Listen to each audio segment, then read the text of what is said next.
So in the last class, we have discussed various CPU scheduling algorithms uh, with for each and every algorithm we have solved. We have taken a special example and we have calculated average waiting time and turnaround time, average turnaround time for the requirement. Uh, I think you all understood all the algorithms, what way we are supposed to be calculate all these timings for each and every algorithm. Or still, if you have any doubts in any one of the scheduling algorithm, you please let me know so that we'll discuss it and then we'll move to the next one.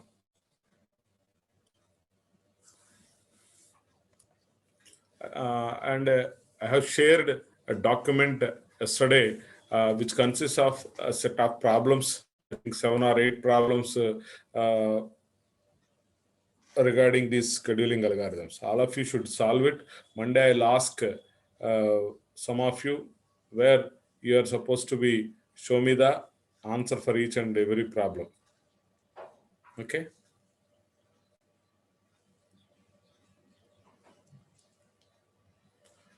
Any doubts in the previous algorithms?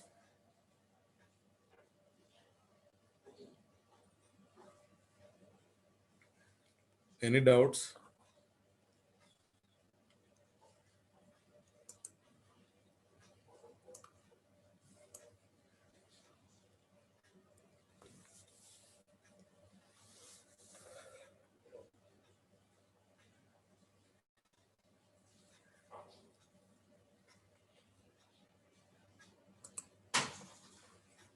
Okay, I think nobody has raised any doubt. I think you are comfortable with the algorithms. Of course, while you solving the problem, still if any one of you are having any kind of doubt regarding the algorithms, you can let me know so that we will discuss in the coming classes.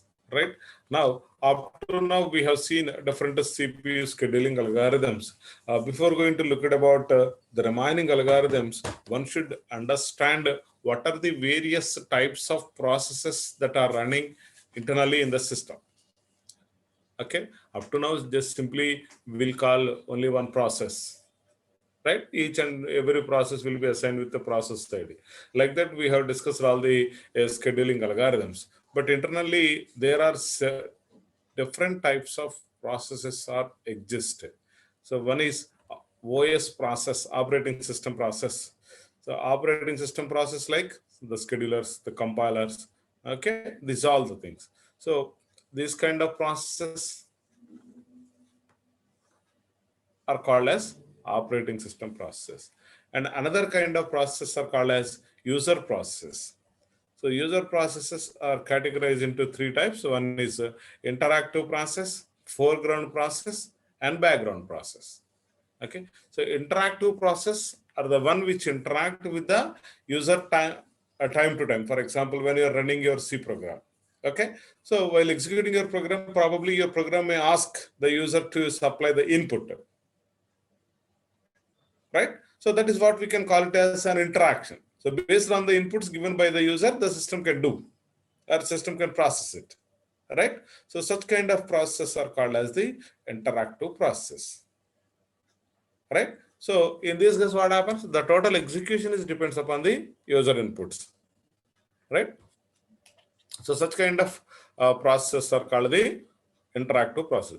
So the burst time needs to be lower since they do not need CPU for long amount of time. They mainly depend upon the user's interactivity with the process. Hence, they are mainly IO bound process. As you know, what is IO bound process and what is CPU bound process. So majority of the instructions are related to input output services, IO device services, then we can call it as a IO bound process. Or majority of the instructions of your process are related to the CPU execution, then we can treat it as CPU bound process. Right? So if it is CPU bound process, it requires the CPU time, more burst time it requires the CPU burst time. Whereas IO bound processes, they are executed in the IO devices. In that case, they will require less amount of CPU burst time, right? That is the reference. And foreground process and background process. The foreground processes are the processes which are used by the user to perform their needs such as MS Office and all. So where what we will do, we just open the Word document and we can type something, right? When we are talking about background process, something is working on the backside. For example, the grammar checking. When you are typing something in the backdrop, grammar is verified. Okay, and spelling mistakes are verified. So they are not visible to the user, but they are working background, right? So the processes which are performed by using the Office or editors or whatever the application programs that you are having, okay, this all comes under the category of foreground process. So background process, when you are typing something, so your need to be captured. Okay, so that is not that is called as background process. They are not visible to us. They are hidden, they are in the hidden mode, right? So they are mainly CPU bound processes and need CPU for higher amount of time. So in the backdrop, in the background processes that are run with the help of CPU, because continuously they need to, when you are typing, probably you thought that IO device we are using, but whatever the key that you are locked, so that need to be captured. Who will do that job? So internally, it is the responsibility of the CPU or the CPU data and process it accordingly. Right? So that is the reason the background processor requires more CPU time than the foreground process. These are the types of processes. Now the question is, okay, what is the problem of having? It's not clear. All my volumes increased. Oh, sorry. Is it okay? Is it audible?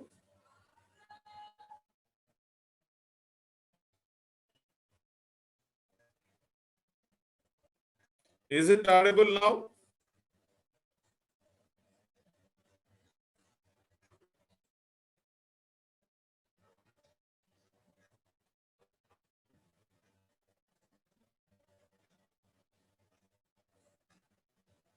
Anyone of you please respond.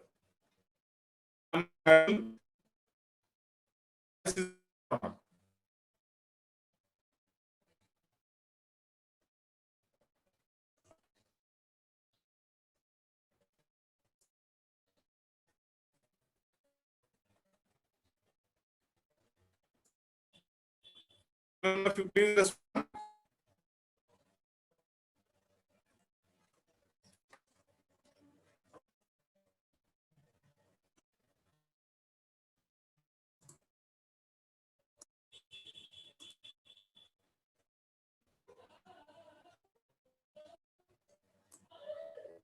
Five 555, unmute yourself. Am I audible to you?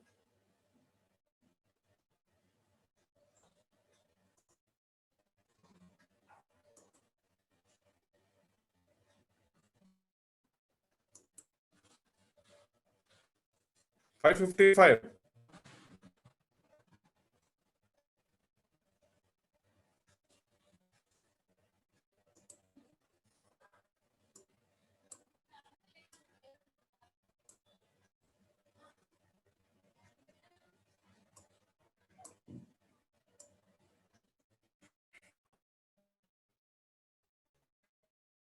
If I know never happened to you,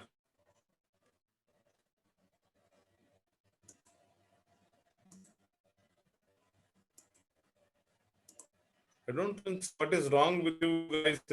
Nobody is responding. Even drop a message.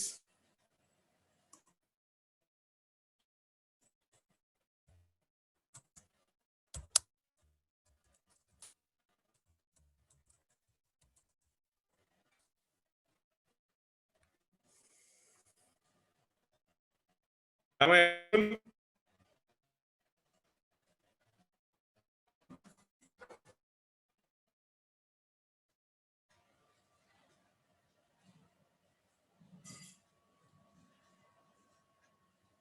No, voice is breaking.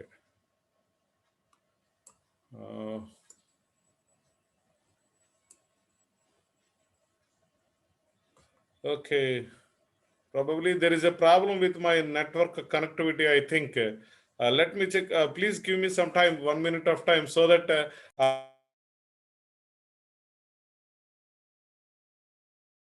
I'll verify my internet connectivity and I'll be back within 1 minute. Please be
now. Is it audible?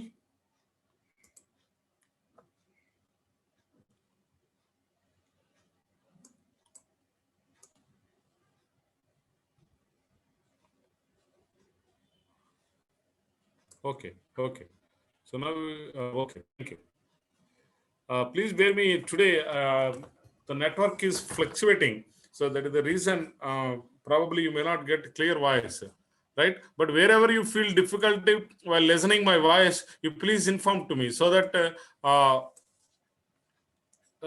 will stop it and I will continue in the next class. Otherwise, what happens is I am continuing continuously without stopping, even though it won't audible to you, right? So whenever if you feel difficult while listening my words, you please inform to me. Okay, right, right. So as of now, we have two different types of processes: operating system processes and user level processes. Operating system processes are just like the scheduler system programming system programs, right? So they will be running internally by the OS itself. For example, if you are talking about a C compiler, right? As far as concerned with the user, I am trying to execute my C program. That's it. Okay, but internally it needs the services of the compiler itself in order to get it executed by the CPU, right? So operating system processes and similarly user processes.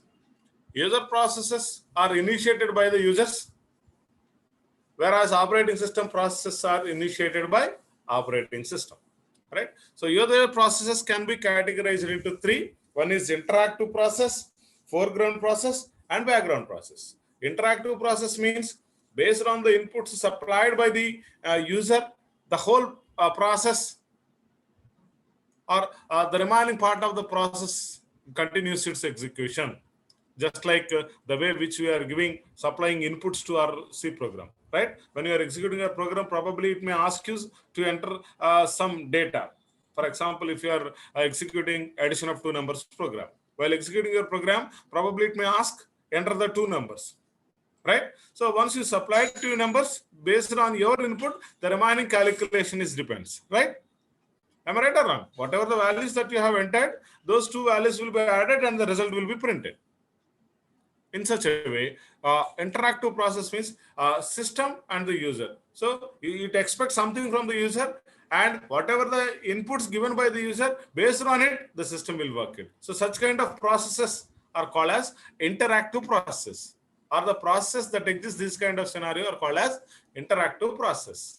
Okay, especially in this case, these kind of processes requires a large amount of CPU time. They don't need a large amount of CPU time because they are majority of the cases they are depending on IO bound process. As you know, IO bound process means if a process that requires more amount of IO burst time rather than CPU burst time, such kind of process are called as the IO bound process, right? So the interactive processes are just like IO bound processes. Now coming to the foreground and background process, right? Foreground processes are the processes which are used by the user to perform their needs, such as MS Office editors and all, right? So by using the application programs, so whatever the application that the user is going to be prepared, such kind of processes are called as foreground process. For better understanding, when you open, this is the Word document. For example, if I type something here itself, all of you observe it.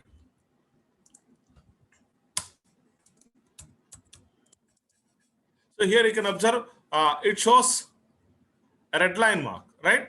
What it indicates, there is a spelling mistake, right? So when you right click on it, probably it shows some of the possibilities. These are the words which are present in the dictionary which is maintained by the MS Word. If it is not, you can select the ignore all. So now what happens? The red mark has erased, right? So what happens in this case? When you are typing, so you are typing TEH, okay? After that, automatically it was changed.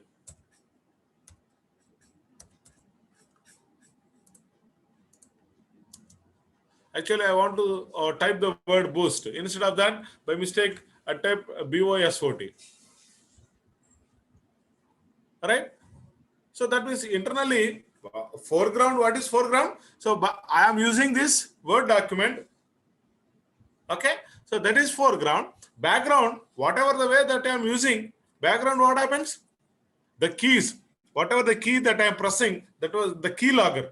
So that is one aspect. And another aspect is, after extracting the data, it has to be verified whether the user has typed properly or not, without any spelling mistakes or grammar mistakes, right? If you right click on it, it shows the possible words. If it is not, simply it shows nothing. So now you can observe boost.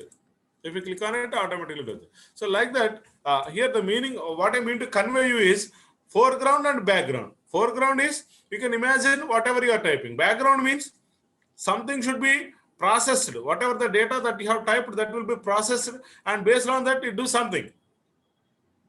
Because in order to find out the spelling mistakes and the words which I have typed, it need to process it, right? So that is what you can imagine, that background process.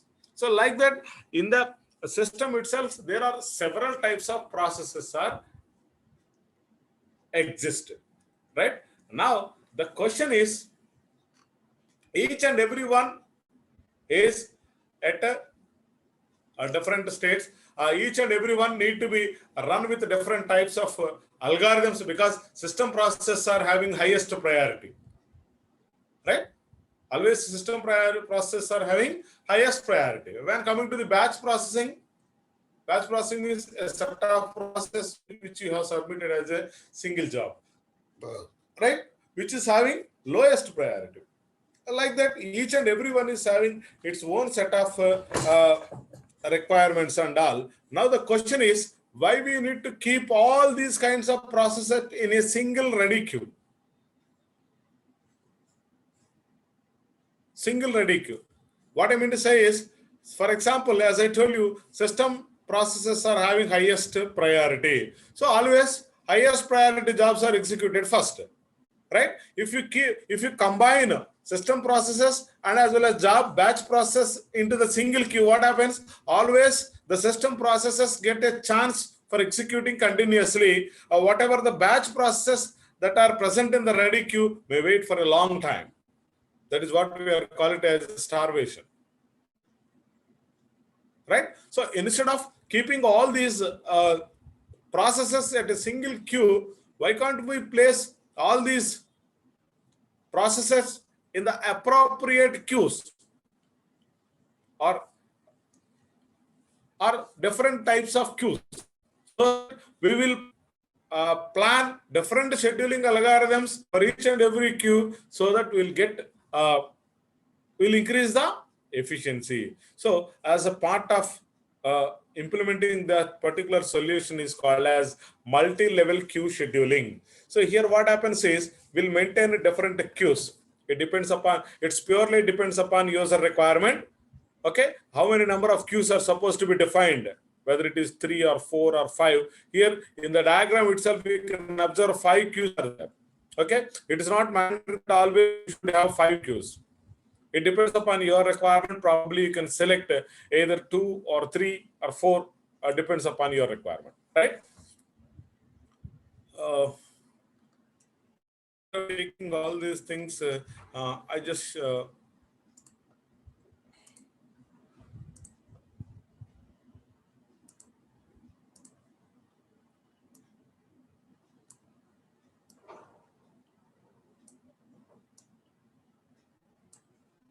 okay,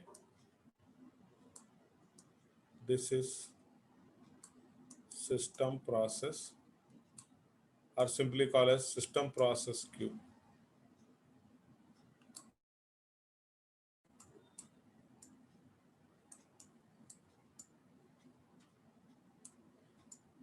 Okay, and another queue is, so for better understanding, I'll take only 3 queues.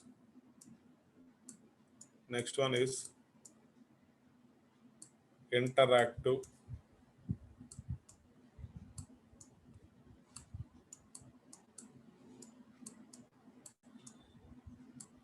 and third one is batch processing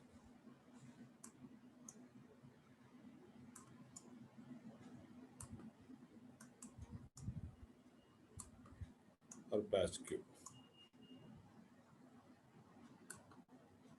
Okay, so now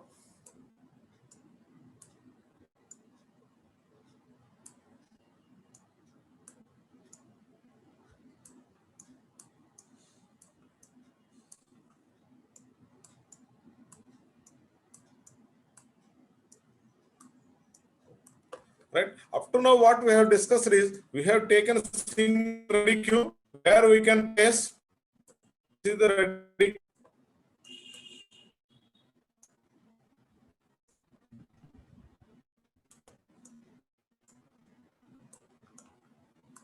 where we can place the processes one after another.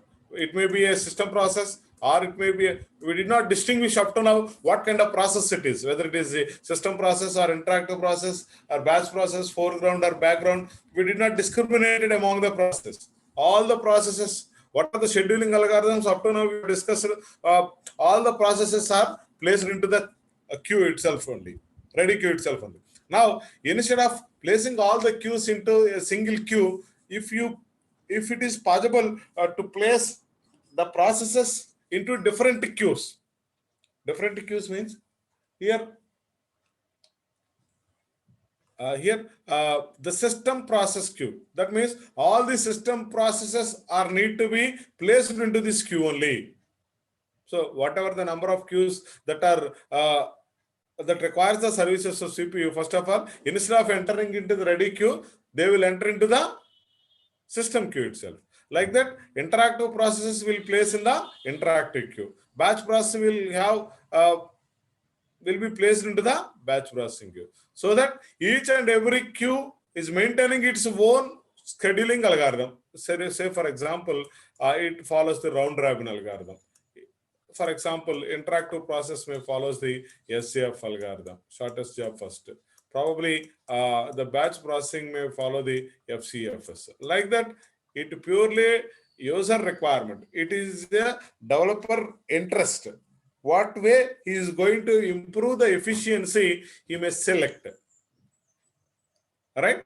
So in this, that is called as multi-level queue scheduling. So various queues will be maintained and will maintain separate algorithm, I mean scheduling algorithm for each and every process, right?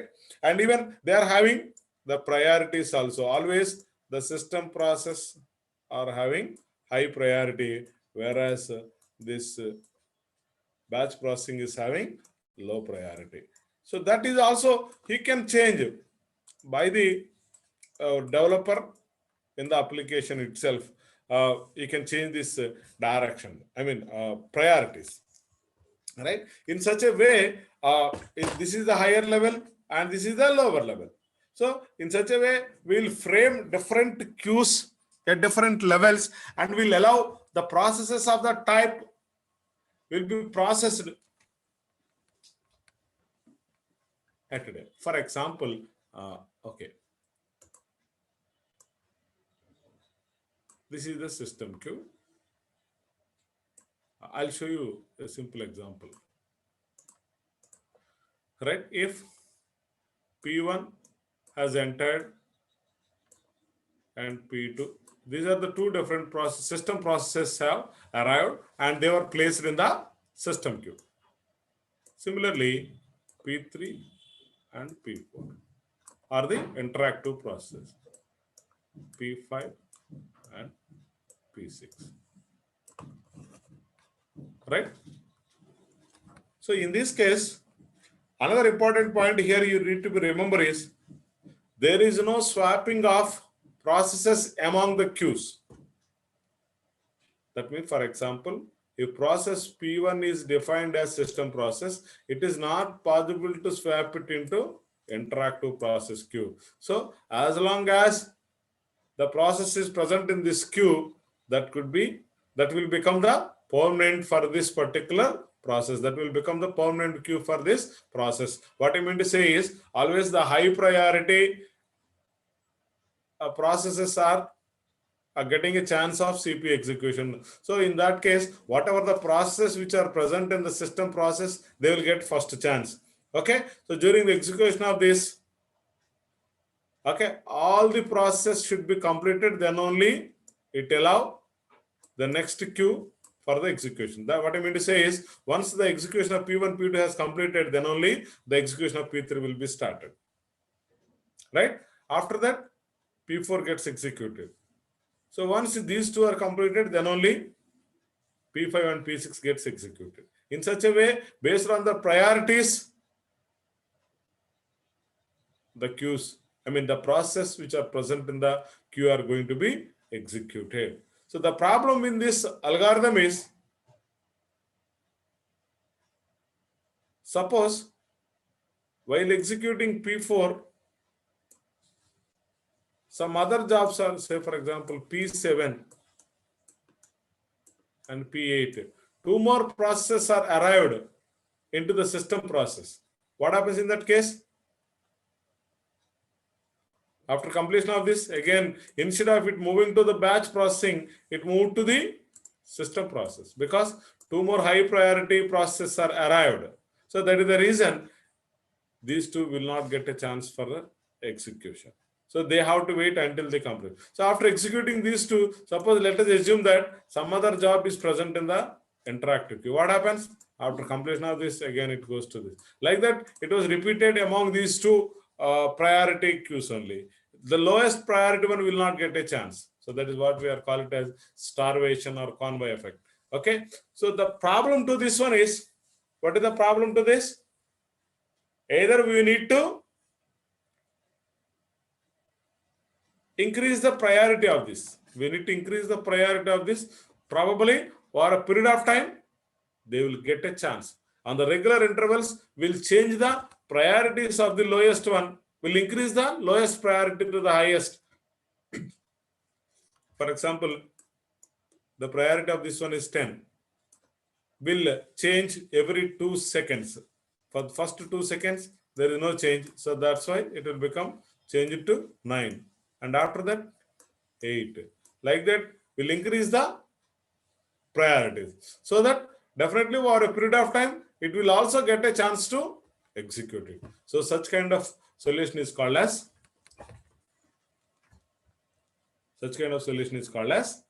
what is it? Aging.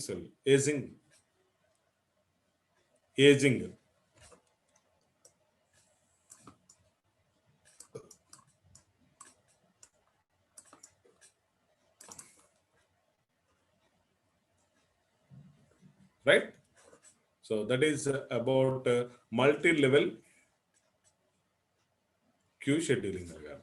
So when coming to the multi-level queue feedback scheduling algorithm, here whatever the way the lowest ones are increased their priority, similarly the highest one will also be decreased. What way it is, I'll show you.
For example, these are the 3 different queues which follows the RR round robin, and this follow. Let us assume that it follows the FCFS algorithm. Suppose if 2 jobs P1 and P2 are arrived, what happens in this case?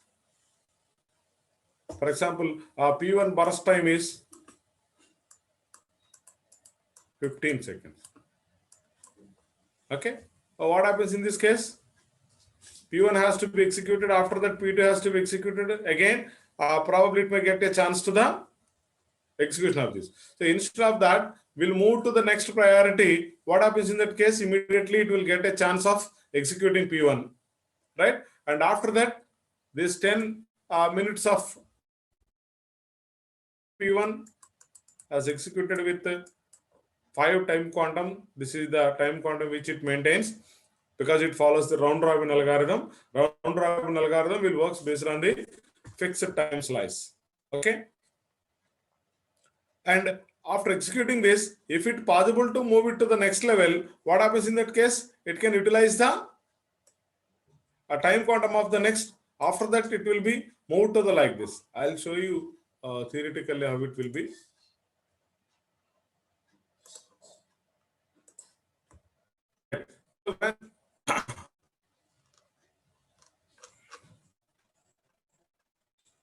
So multi-level feedback queue scheduling is similar to the multi-level queue scheduling algorithm.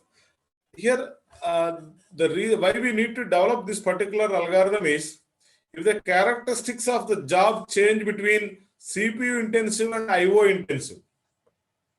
If you contain both IO related and CPU related item,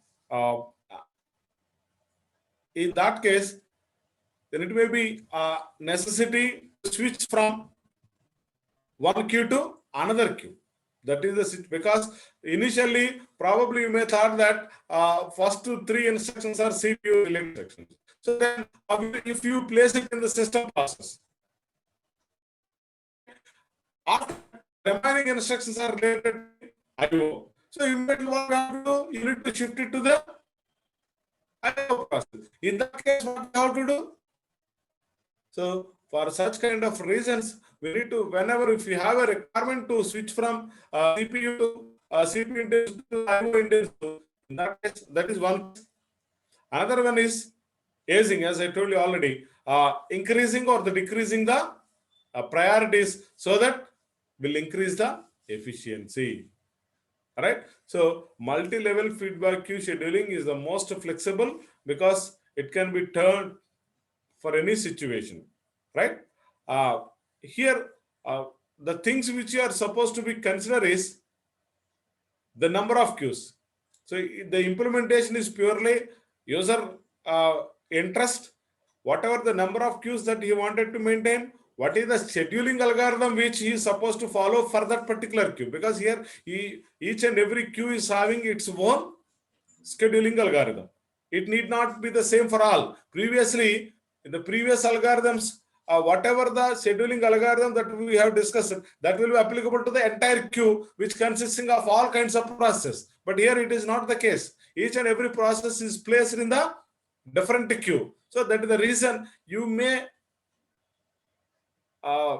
assume or you may follow a different scheduling algorithm for each and every queue. Right? So the methods used to upgrade or demote the process from one queue to another queue. So here, what way you are going to be moved from one process from one queue to another queue, right? Just like preemption.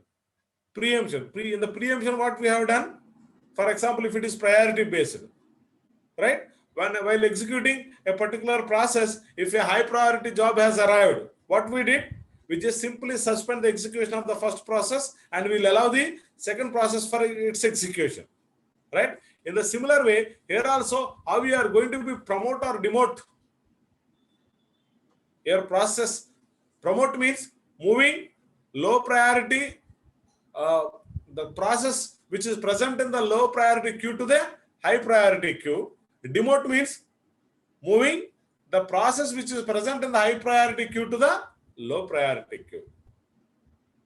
Okay. So the methods, what is the mechanism that you have adapted, that is also purely user interest, and the methods used to determine which queue a process enters initially, that is queue priority. Okay, that is also be decided by the user. So by using this, you can define, you can implement the these kind of algorithms, either multi-level scheduling or multi-level feedback scheduling algorithm. So these are the two more algorithms of your interest. Okay, so that is about CPU scheduling algorithms. In the examination, if they ask the question, theoretical question regarding, explain about the various CPU scheduling algorithms, you are supposed to write FCFS, SJF, SRTF, priority, and round robin. Along with these five, you are supposed to write these two also: multi-level scheduling and multi-level queue feedback scheduling algorithms. All right. That is about CPU scheduling algorithm. Next is thread scheduling. This is different concept. Up to now, we have dealt with the process, right? Here, when coming to the thread, a thread is a piece of execution of the process, right? Here, we'll have two different types of threads. One is user level threads and kernel level threads. Okay. Anyway, kernel level threads, you need not schedule yourself because it can be scheduled by the system itself. Okay. Whereas user level threads are need to be converted, or in order to complete their task, they need the services of kernel threads, right? As we have discussed in the previous classes while discussing about threading and multi-threading. Okay, so here basically the thread scheduling involves the two boundary things. One is the two boundary criteria. One is scheduling of yours. Yes.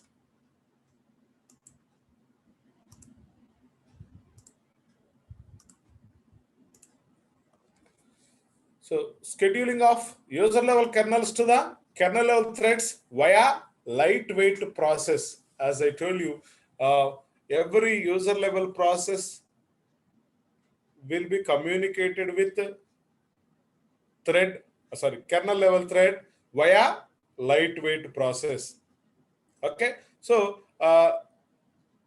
as if you have as many number of possible LWs, so that all your user processes get executed, because each and every user process will select one LWP, so that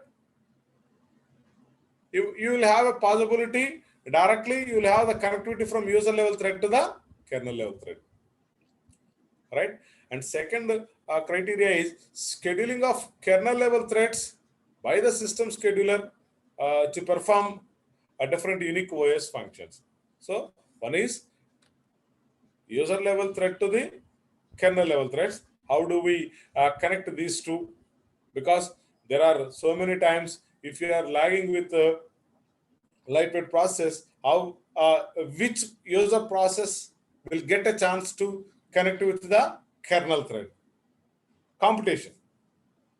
Okay, so whoever got the connectivity of LWP, probably they may get a chance of kernel thread connectivity, as we have shown you in the previous classes. Of course, I'll show you in the next class the diagram itself, so that you may get clear idea. Okay, and the first criteria is how what way will allow the user level threads to get a chance or to get connected with the kernel level threads via lightweight process. Another one is how the system level threads are being executed by the system in order to perform the different OS functions. Okay, so in real-time scenario, the boundary, majority of the cases will talk about the first criteria only, because it beyond the specifying the scheduling policy and the priorities. Okay, so in order to connect the user threads to the kernel level threads, we need to have two controls to be specified while creating user level threads. One is contention scope and another one is allocation domain. Contention scope means the computation scope, which user thread will get connected to the kernel thread or particular resources of the kernel thread. Okay, so that is what we are called as contention scope. Once again, I'll repeat the definition. Contention scope refers to the competition among the user level threads to access the kernel resources. And it is defined by the application developer using the thread library. So while at the time of creation of user threads, you have to specify the mechanism, what way it is going to be connected to the LWP, because the new threads are going to be created with the help of thread libraries, right? So it is the responsibility of the application programmer to create it. Of course, don't worry, very soon in the laboratory we are supposed to create all these things. Okay, right. And third one is, depending upon the extent of contention is classified as process contention scope and system contention scope. Okay, here the scope will be divided into again two subcategories. One is process contention scope and another one is system contention scope. That means process contention scope means the contention takes place among the threads within a same process. One process may have many number of threads, any number of threads. There is no restriction at all, right? So the computation that exists among the various threads which are present in the single process is called as process contention scope. So the thread library schedules the high prioritized process contention scope thread to access the, so there within the single process, whatever the number of threads you have, that is what we are called as process contention scope. So you need to define a mechanism, what way you will allow you will pick one thread among the set of threads. As the way CPU scheduling algorithms, what way we have discussed, how do we pick a single process from the ready queue? In the similar fashion, here also, the mechanism which you have followed for picking up this particular thread. So, using thread libraries, will schedule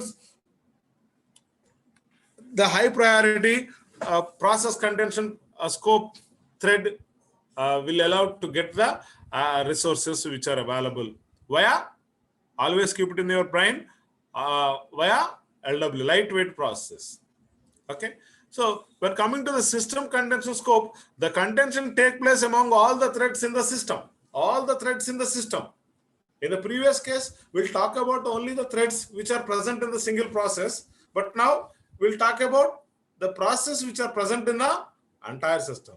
So in this case, every system contention scope thread is associated to each LWP by the thread library and are scheduled by the system scheduler to access the kernel resources.